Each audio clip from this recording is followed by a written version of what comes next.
Ladies and gentlemen, boys and girls of the YouTube world, CJ Rhodes is back in the building. Welcome back to the channel. All right. So, I'm not going to talk about the next match yet.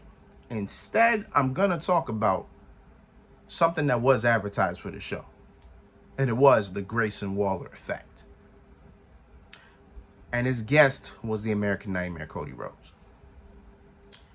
So, when I learned that this was happening, I can only sit here and say to myself, something has to be happening, right? So, like, you don't have Cody, well, number one, you don't have the Grayson Waller effect on a premium live event and also have Cody Rhodes and nothing happens. You know what I'm saying? Like, something's gotta happen.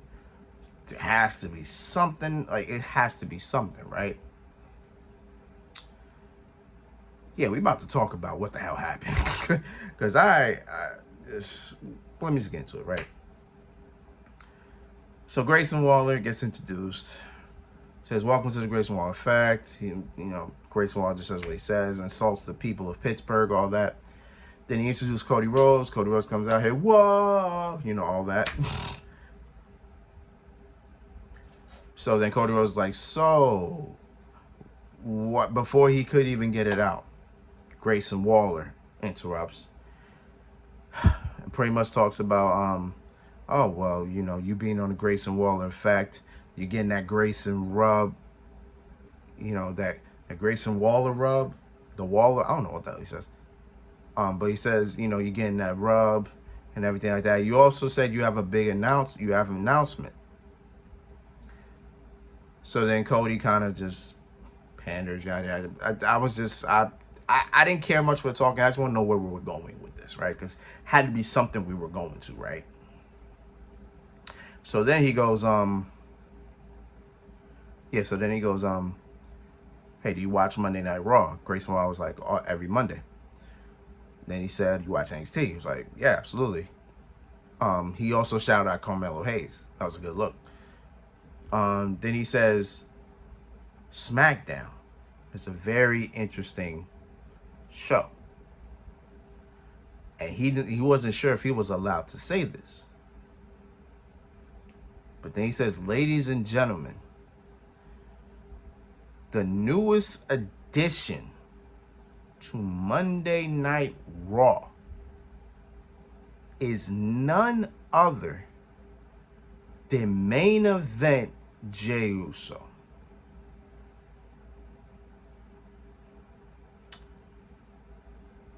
Before I even get into my thoughts, so Jey Uso came out there, crowd going crazy. So then Grayson gets on the mic. He's like, hey, listen, man, how's it feel to be a Raw superstar? Because on SmackDown, besides teaming with your brother, you haven't really had any type of success. So what do you think you're gonna do as a singles wrestler? Before Grayson Waller could finish, boom, super kick. And that was that.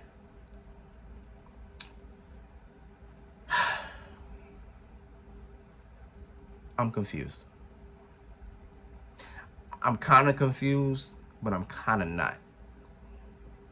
Because, okay, we know we're gearing up for a Uso versus Uso match. We know that's what we're gearing up to, right?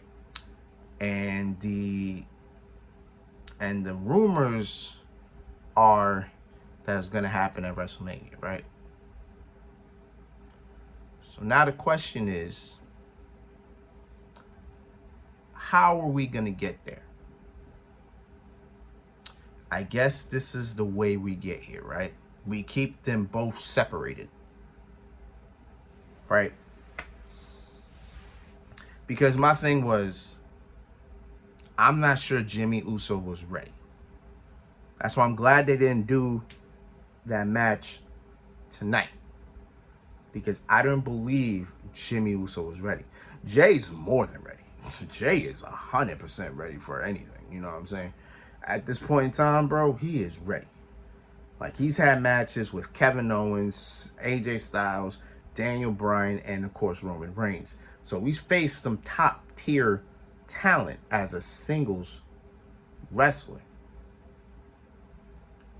Jimmy Uso, on the other hand, hasn't had those good big-time looks. So that's something that we kind of have to get him ready for. And I guess this is probably the way to do it. So you have Jay on Raw, Jimmy on SmackDown, right? At first, when this was said, I thought it was like a Rey Mysterio, a Rey and Dominic situation. But then again, it's not really. Actually, it's not at all. Because Rey got put on SmackDown because he didn't want to face his son on Raw. But eventually, because Rhea Ripley challenged Charlotte Flair for the SmackDown Women's Championship, Rhea could go to SmackDown. Dom decided to go with him. On top of that, they were building it. They were building this match as well on social media. So in that regard, that match was getting built like that. For this, Jimmy never said he didn't want to fight his brother. Jay never said he did not want to fight his brother. So in a way, we still can do that match. But how are we going to build that now? Like, what is the subject of this, right?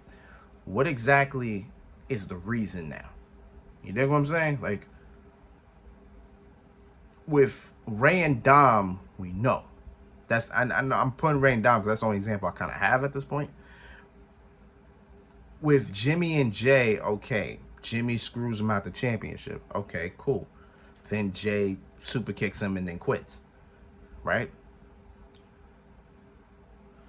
I guess we won't know as much as possible until probably when we hear from Jay on Raw. I guess he'll be on Raw and I guess he'll talk. But other than that, I don't know. Because I don't know what Jimmy's doing. I'm assuming, well, based on what I saw on SmackDown this past Friday, I'm assuming Jimmy's going to have a match with AJ Styles, which is probably the best person you can have a match with. So that's going to be a good practice. But then it also looks like Jimmy want to get back in the bloodline. So that's confusing. So now I'm like, I don't know what's going on now. I don't know. I don't get it. So hopefully when time goes on, we'll understand it and we'll get more of a feel of it. But right now, I'm on paper, this ain't making no sense. On paper, I'm confused. But I guess we'll get to it. Like when we reach that point, then we'll understand it. But right now, I'm generally confused. I'm generally lost. Jay was only gone for 2 weeks. He quit the WWE for 2 weeks. I did not think he would come back in a span of 14 days. But he did. So I mean, hey, I don't know. But we'll see. We'll see what happens. We'll see. And we ain't putting the cart before the horse. We gonna wait. We gonna hear what Jay got to say. Boom. Okay? All right. 2 more matches left. Let's get it.